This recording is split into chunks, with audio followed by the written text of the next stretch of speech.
So why does Smokey Robinson hate being called an African American? Hey guys, it's John out here on the back deck drinking my beautiful mug of coffee. Anybody who knows me for most of my life knows that I am a big, big, big Motown fan. I love Motown music. And one of the greatest of all times is Smokey Robinson.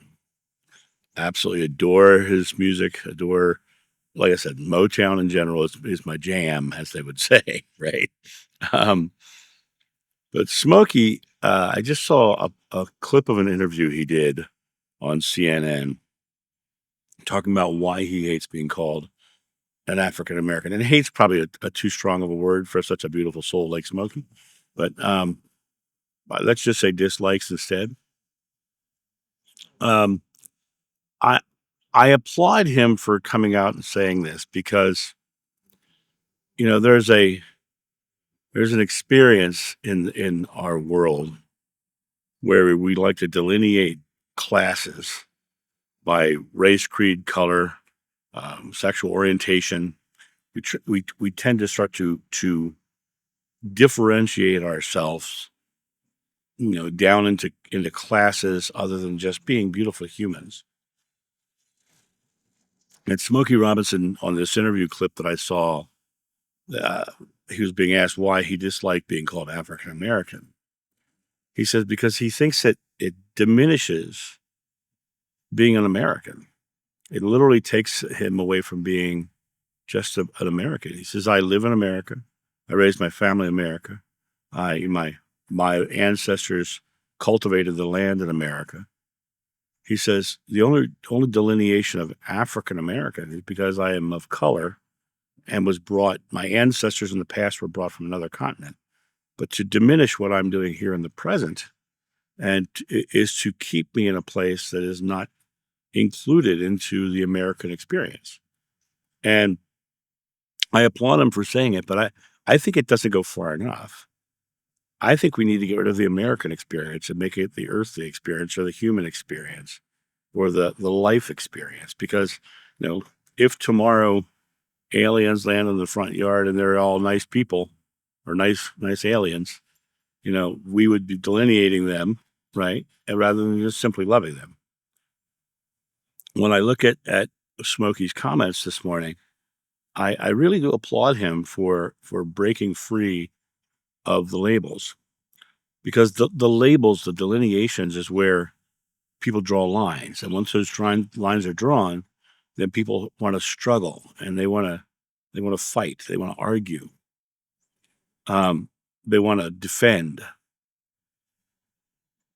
It's until we release those labels and we start to look each other as equals rather than delineations that we'll start to create the loving world that we all want to live in.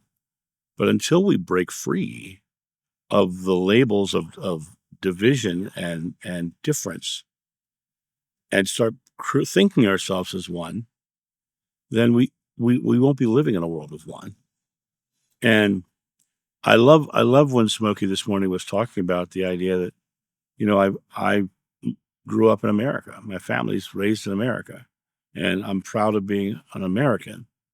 And when you say African American to me, you're actually taking me away from being an American. I'm just an American. And like I said, I don't think it goes far enough. I think it needs to go to human. I'm just a person.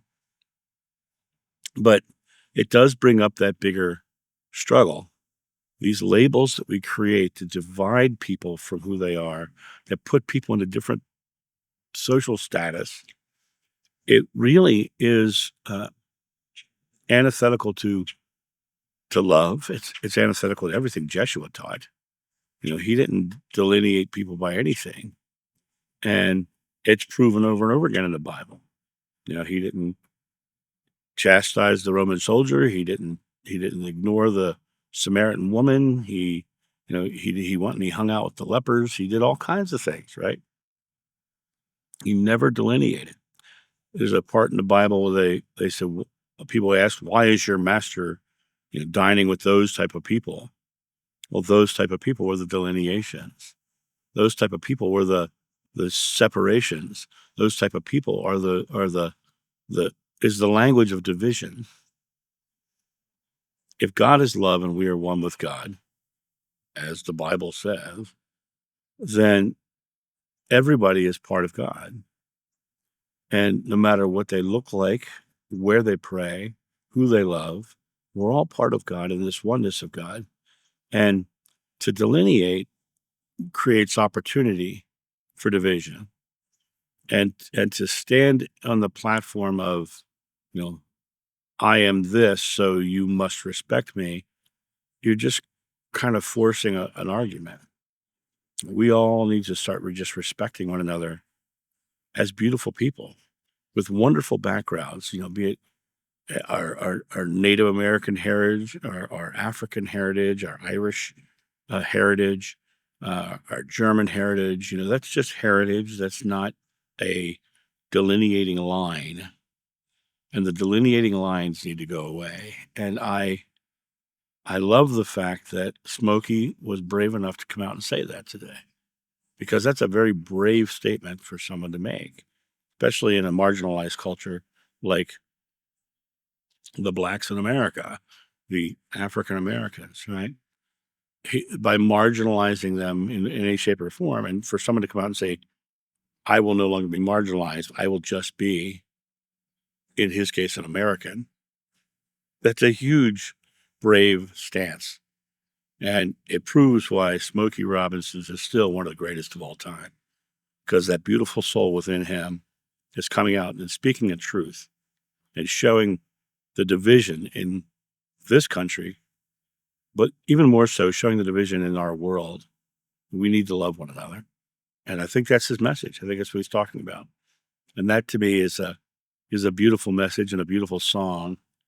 And it comes from the heart of a harmonious individual who is creating a better world. And big fan of Smokey Robinson, big fan of Smokey Robinson. And I'm really happy to hear him take that sort of position. And that's my thought on this. You guys have a great day. And I'll talk to you soon. See you. Bye.